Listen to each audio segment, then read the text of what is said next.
I have spent an uncomfortably long time looking for this shirt. I don't know where it's been this whole time, but I found it at the bottom of a box under folded clothes that were like very old that I didn't even remember owning. Like, I don't know how it ended up in there, but whatever. I finally found my Maniac shirt for the Maniac videos. We've only got 2 left, but here we go.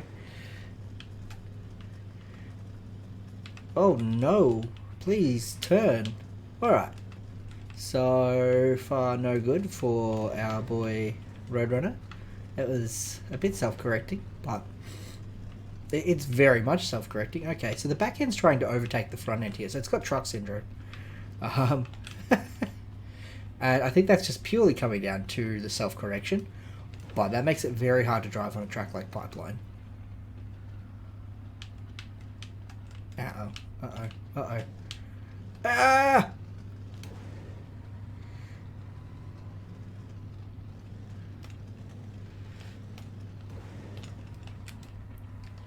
It did it!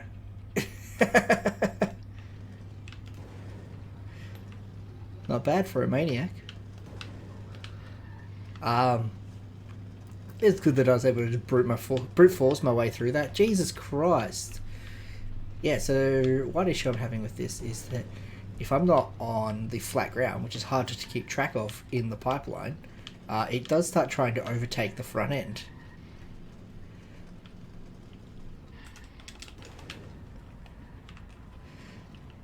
This is so far quite a nightmare to drive. Not high voltage bad, but come on, just stay straight.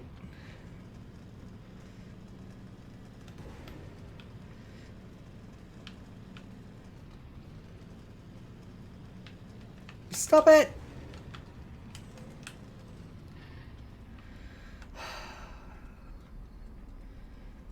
Honestly, good luck to whichever dingbat wants to drive this on this realm. I hope I'm going the right way. Ah, stop trying to change my directions, vehicle.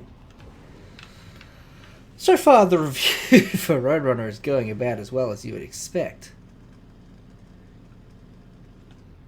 Well, about as well as it looks, I guess. I'm going to have a freeze frame there that shows that I didn't hit that thing.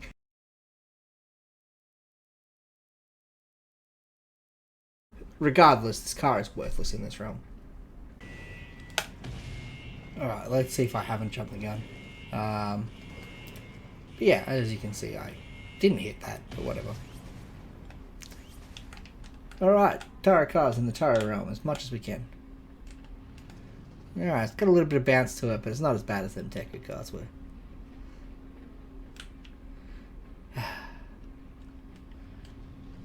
I wish that would... So in, I believe it was 2.0,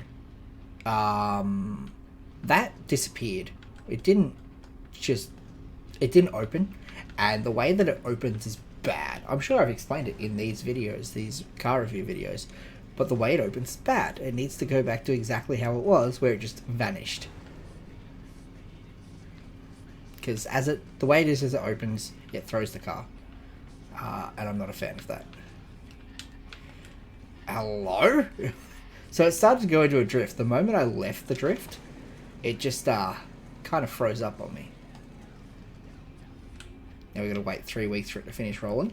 This thing rolls like it's Diora. Alright, we'll try that again. Steering is very stiff. It's a muscle car. As someone pointed out in my Riveted review, you kind of expect the steering to be stiff in a muscle car. Jesus Christ. It's just so light, which makes it really easy to roll. It's another one of those cars that needs more weight.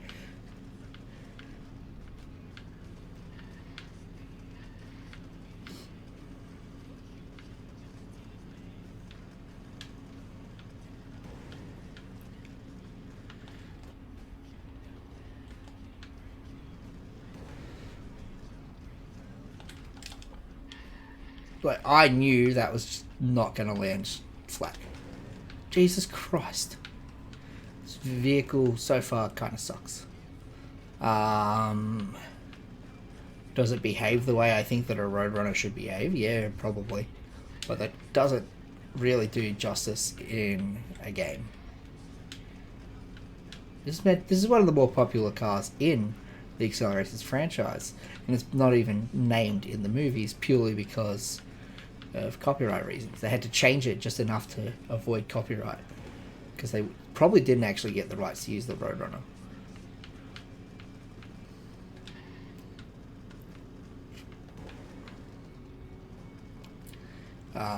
Whereas they had it for World Race, obviously.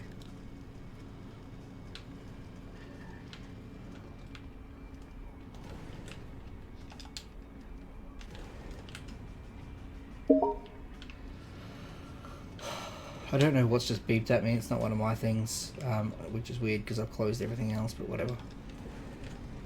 It's done. It's done. This car is kind of giving me a bad time, which is fine. It's about time I didn't enjoy a Maniac. Like, all the Maniac's cars so far have actually been really good.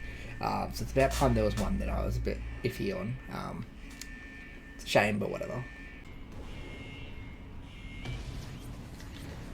Alright, we're going to see what the downforce is like on this thing, and I bet you it sucks. You ready? You ready? It's already just veering on its own.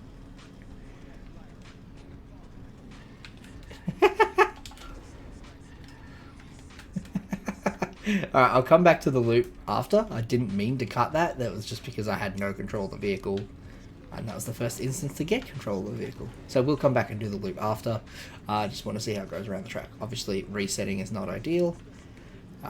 Because we might be able to make this thing drift. You never know. If anything, this is just as much a drift car as any Teku car. Thus far. It's not awful. Like, look at that. That was so nice. It's a very controlled drift vehicle. Oh. It's not amazing, though.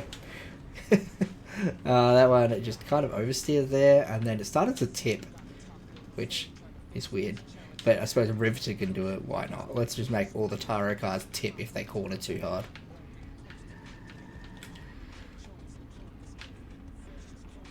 Dear God.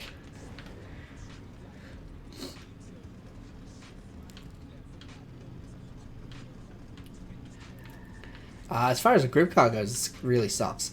But a drift car, it's not awful. It's not great, but has a little more viability drifting than it does anything else.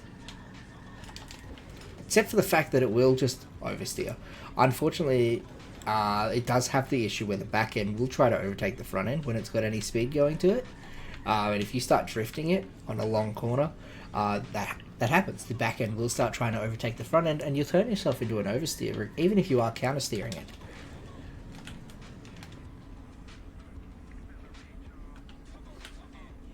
Did anyone else see that? It's got good nitrox, I'll give it that much. Oh, it drives so nice on these corners, I will admit that. It's so easy to oversteer, that's so crazy. But it goes from drifting to just spinning out. And it seems to be if you hold the drift too long. So maybe you just got to try shorter drifts. On a short drift, it's great. On a long drift, that's when that happens. Yeah, if you hold your drift too long, it spins out. But other than that glaring issue, and it's just terrible weight, it seems to be very top heavy. It tries to tip, and I think that's what's causing the issue when it's holding a drift for a long time, is that maybe the wheels are starting to come off the ground. And yeah, once the wheels start coming off the ground, it's obviously got a problem. We'll try it here, we'll see what happens. Oh, that time its inability to drift kind of saved me.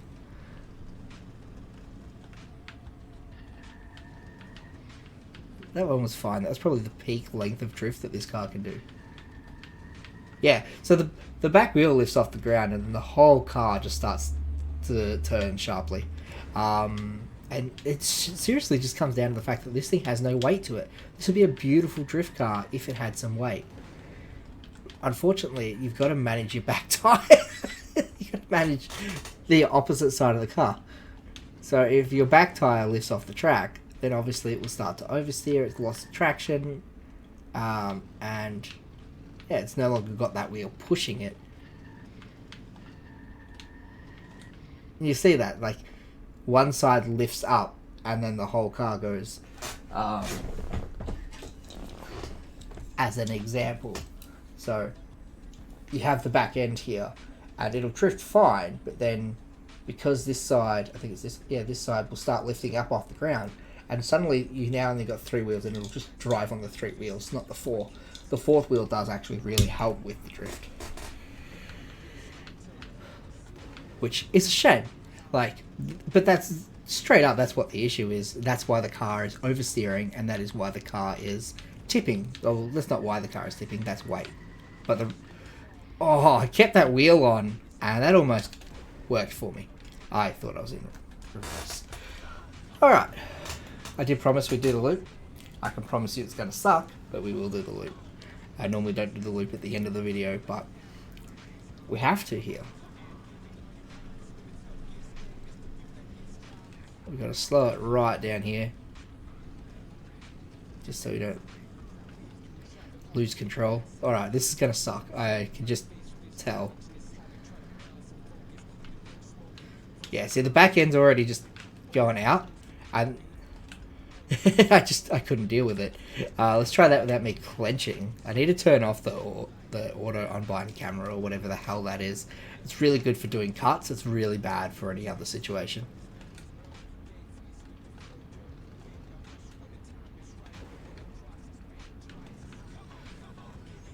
Alright.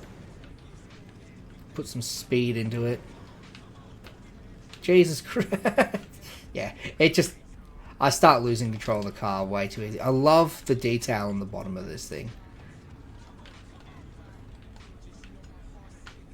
Let's...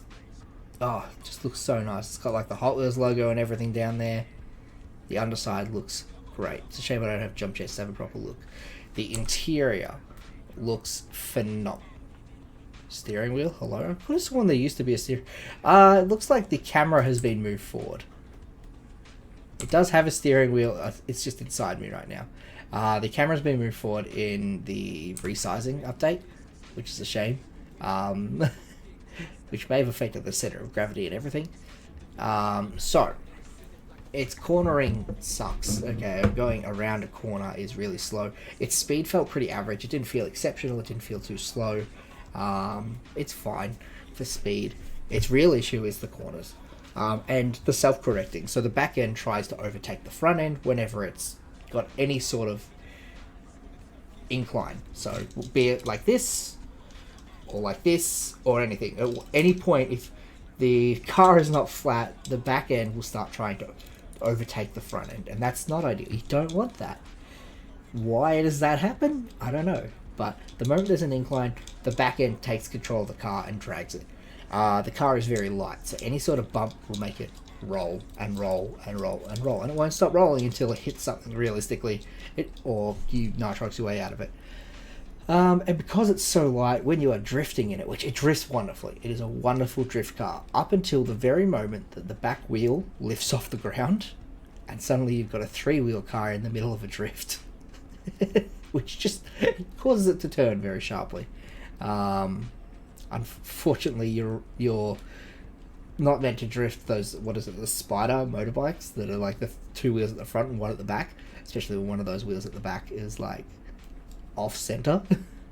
So yeah, you'll be mid-drift, that back wheel will lift off the ground, and that's why it looks like the car is trying to tip when it also goes into that sharp oversteer, and that is purely down to the fact that it's because you've suddenly got 3 wheels and the car is in the middle of tipping already, so you've just escalated that. When the car is suddenly drifting more, it is now tipping more. It's a great car in appearance. Its drifting kind of sucks. And unfortunately it is a drift car. Like, you might be like, oh, it's not meant to drift, it's a muscle car. You're right, but that's not how the car performs in this game. It performs like a drift car. It does not take corners well. It does not have exceptional grip. It has terrible grip.